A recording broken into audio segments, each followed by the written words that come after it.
जय श्री राम मित्रों, मैं महेंद्र सिंह आप सभी भक्तों का आध्यात्म की दुनिया में हार्दिक स्वागत करता हूं। मित्रों, आज हम किसी देवी देवता पर नहीं बल्कि धर्म के विषय पर बात करेंगे। धर्मो रक्षति रक्षिता। यदि हम धर्म की रक्षा करते हैं तो वह हमारी रक्षा करता है। यह मनुस्मृति अध्याय 8 का 15वां श्लोक है, जो पूरा इस प्रकार है। धर्म एवं हतो हंति धर्मो रक्षति रक्षिता तस्मो धर्मो न हंतवयो मान धर्मो हतोवद्धिता। अर्थात धर्म का लोप कर देने से वह लोप करने वाले का नाश कर देता है और रक्षित किया हुआ धर्म रक्षक की रक्षा करता है। इसलिए धर्म का हनन कभी नहीं करना चाहिए, जिससे नष्ट धर्म कभी हमको ही न समाप्त कर दे। यह कैसे संभव है, यह समझने के लिए हमें सबसे पहले यह समझना होगा कि धर्म क्या है। वैदिक सनातन व्यवस्था में धर्म शब्द ऋत शब्द पर आधारित है। ऋत वैदिक धर्म से सही सनातन प्राकृतिक व्यवस्था और संतुलन के सिद्धांत को कहते हैं, यानी वह तत्व जो पूरे संसार और ब्रह्मांड को धार्मिक स्थिति में रखे या लाए। वैदिक संस्कृत में इसका अर्थ ठीक से जुड़ा हुआ सत्य, सही या सुव्यवस्थित होता है। ऋग्वेद के अनुसार ऋतस्य यथा प्रेत, अर्थात प्राकृत नियमों के अनुसार जियो। लेकिन इस सूत्र का मात्र इतना ही अर्थ नहीं है कि प्राकृत नियमों के अनुसार जियो। सच तो यह है कि ऋत शब्द के लिए हिंदी में अनुवादित करने का कोई उपाय ही नहीं है। इसलिए इसको समझना ज्यादा जरूरी है, क्योंकि यह शब्द अपने आप में बहुत विराट है। प्राकृत शब्द से भूल हो सकती है, निश्चित ही वह एक आयाम है। ऋत शब्द लेकिन बस एक आयाम नहीं, जबकि ऋत शब्द बहुआयामी है। ऋत का अर्थ है जो सहज स्वाभाविक है, जिसे आरोपित नहीं किया गया है, जो असंत है,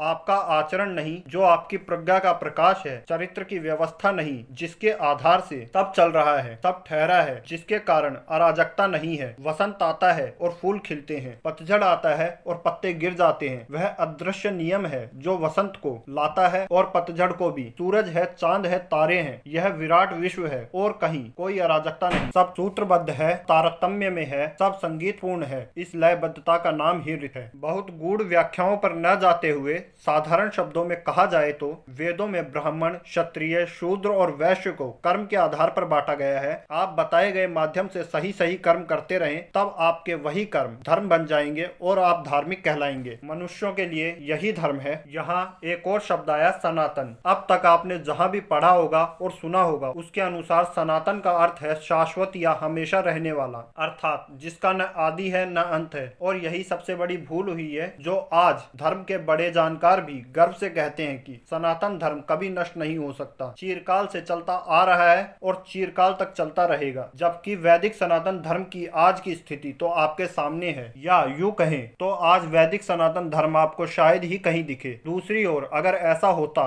तो मनुस्मृति में धर्मो रक्षति रक्षिता कहने की क्या आवश्यकता हुई। अथर्ववेद की निम्नलिखित रचा के अनुसार सनातन मेन माहुरताध्यो स्याता पूर्ण वर्ण अहोरात्रे प्रजायते अन्यो अनस्य रुपयो, अर्थात उसे जो सत्य के द्वारा ऊपर तपता है और ज्ञान के द्वारा नीचे जगत को प्रकाशित करता है, अर्थात उस ईश्वर को सनातन कहते हैं। वह आज भी नया है, जैसे कि दिन और रात निरंतर रूप से नित्य नए उत्पन्न होते हुए भी सनातन है। वैदिक या हिंदू धर्म को इसलिए सनातन धर्म कहा जाता है क्योंकि यही एकमात्र धर्म है जो ईश्वर, आत्मा और मोक्ष को तत्व और ध्यान से जानने का मार्ग बताता है। मोक्ष का मार्ग इसी धर्म की देन है। एक निष्ठता, ध्यान, मौन और तप सहित यम नियम के अभ्यास और जागरण को मोक्ष का मार्ग कहा है। अन्य कोई मोक्ष का मार्ग नहीं है। मोक्ष से ही आत्मज्ञान और ईश्वर का ज्ञान प्राप्त होता है।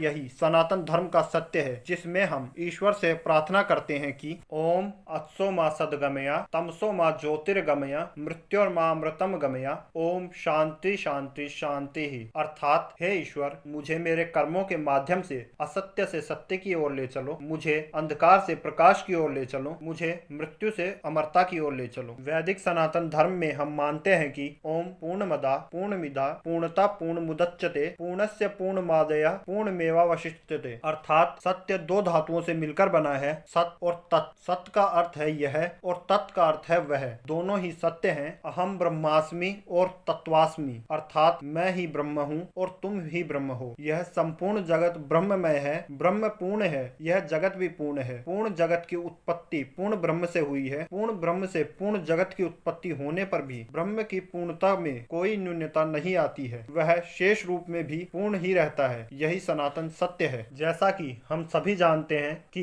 कभी अपना देश सोने की चिड़िया कहलाता था, लेकिन आपको यह जानकर आश्चर्य होगा कि हमारा देश आज भी सोने की चिड़िया ही है। लगभग सभी प्रमुख क्षेत्रों में भारत की गिनती उच्च पद पर स्थित देशों में होती है। बात समझने की है, राष्ट्र रुपये पैसों से महान नहीं बनता, वह महान बनता है लोगों के उच्च विचारों से। ऐसे देश में जहां सामान्य लोगों में उच्च विचार हों, वह देश कभी किसी रूप में निर्धन नहीं हो सकता। जहां एक और रित शब्द को हिंदी में अनुवाद करने का कोई उपाय नहीं है, वहीं दूसरी ओर आज की पीढ़ी जो खुद को धार्मिक कहती है और धर्म ग्रंथों को अंग्रेजी भाषा में पढ़ती है, क्या वह उनको सही रूप में समझ पाएगी? कुछ लोग अगर धर्म को नहीं मानते या नास्तिक हैं तो यह चलता है, चिरकाल से ऐसा होता आया है। लेकिन अगर सभी या अधिकतर ऐसे लोग हो जाएं तो क्या होगा? इसको इस बात से समझिए कि अगर गेहूं में कुछ घुन निकल जाएं तो वह चलता है, लेकिन गेहूं में बहुत अधिक घुन हो जाएं या घुनों ने गेहूं को नष्ट कर दिया तो क्या होगा? सनातन धर्म की विशेषता है कि यह विचारों की उच्चता की बात करता है। विश्व में केवल और केवल सनातन धर्म ही है जिसमें कोई धार्मिक कट्टरता नहीं है। नास्तिकता की भी मान्यता है।